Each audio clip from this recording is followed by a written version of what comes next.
Good morning, guys. I don't know what time it is where you are. I just got home from work and I have some things that I need to address. I apologize for the shaky camera. I am extremely tired and very caffeinated. I made a video of me feeding Kermit and everyone was nice, which I appreciate that. I am just waiting for the comments that are going to tell me that I am keeping him incorrectly, which is exactly why I am making this video today. I realized on my own that I have been keeping Kermit incorrectly, and I want you guys to be a part of me fixing my mistakes. That way we can all educate ourselves together. The number one mistake that I made is the amount of moisture that is in his enclosure. I was overfilling his water dish quite a bit because I didn't want him to dry out. I was really paranoid about him drying out, stuff like that. I added too much moisture. The substrate should be moist, but never fully soaked. So I need to fix that, and that is going to be the very first thing we do. I need to get him into a critter keeper so I can redo his enclosure. Alright, now that we have Kermit, we're gonna go over some things that I was doing wrong. I know that I mentioned the moisture level.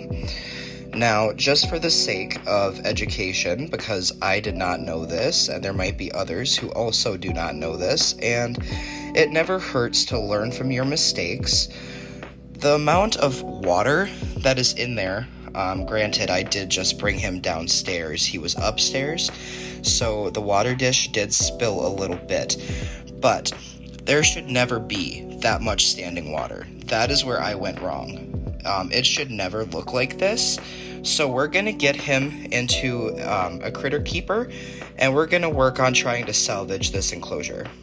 Alright, so what we're going to do here, I have my gloves on because frogs and amphibians, they absorb things through their skin. We're also going to have to take this water dish out. Going to have to coax him out of there.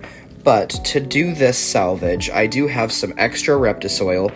I have some New Zealand sphagnum moss. I don't know where my green moss went, so that's going to be what we use for right now. And then I also have some crickets in here to give him afterwards, just to kind of make a deal, like a peace treaty, and hopefully it goes good. Currently, he's sitting in his water dish, but we will see what we can do here. We got him into the critter keeper. That was actually not as hard as I thought it would be. So now we're going to go ahead. We're going to take out this water dish.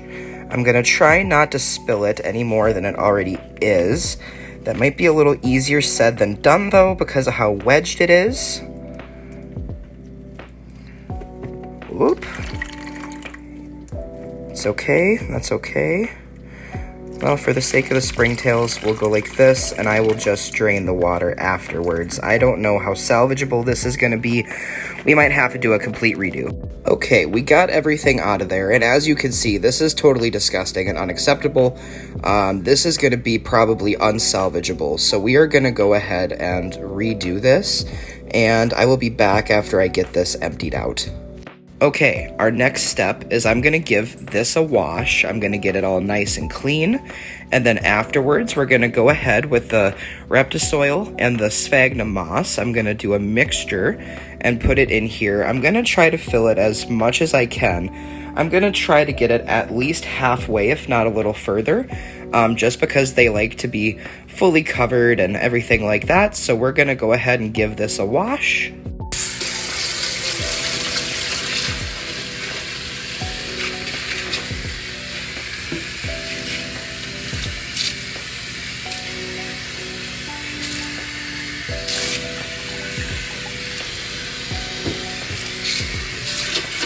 And for the decor, I'm going to use hot water just to get bacteria out of here.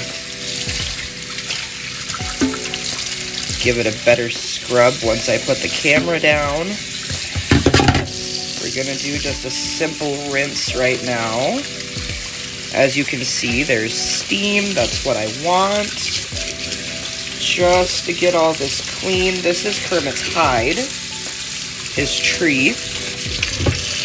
Gonna do this one again, do the water bowl again, now that it's fully hot.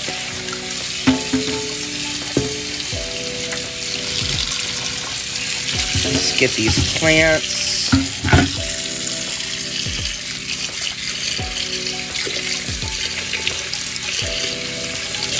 While also trying not to burn myself. The water here gets really hot. That's why I say try not to burn myself. Alright.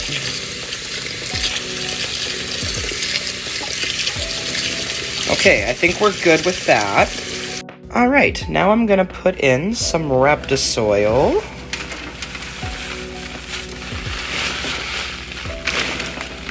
I might be using the rest of this bag, actually. We will see here.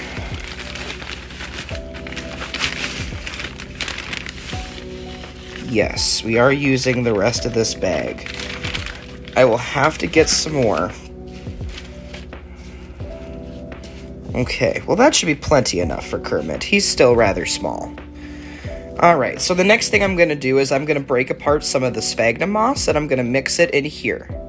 What I did was I just broke down the moss well enough so that way it can mix into the soil. And I'm just going to mix it up with my hands. Just to hold some humidity. Reptisoil does do rather well in my opinion. But everyone has their own preferences. I would recommend Reptisoil.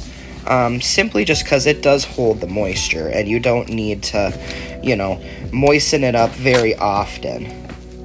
Alright, and now we'll start putting some of the stuff back in. I'm going to start with the water dish, which I do like this water dish. I like how it's a lot bigger so that way he can go in it and everything. I do need to wash it out. Well, not wash it out, but wipe it out before I fill it, just because my hands are full of soil and I touched it.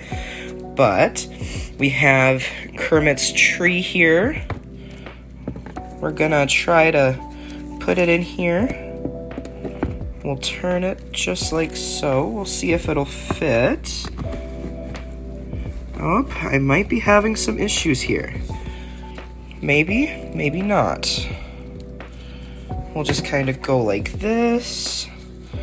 Move some of that. Alright, that looks okay. I like that. And now we'll do the plants. We'll do this plant. I have an idea for this one. I'll be right back. What I did was I imagined how it would be in the wild, and I imagined that they would probably have some leaf coverage, in their water. So I decided to put the plants by the water dish this time.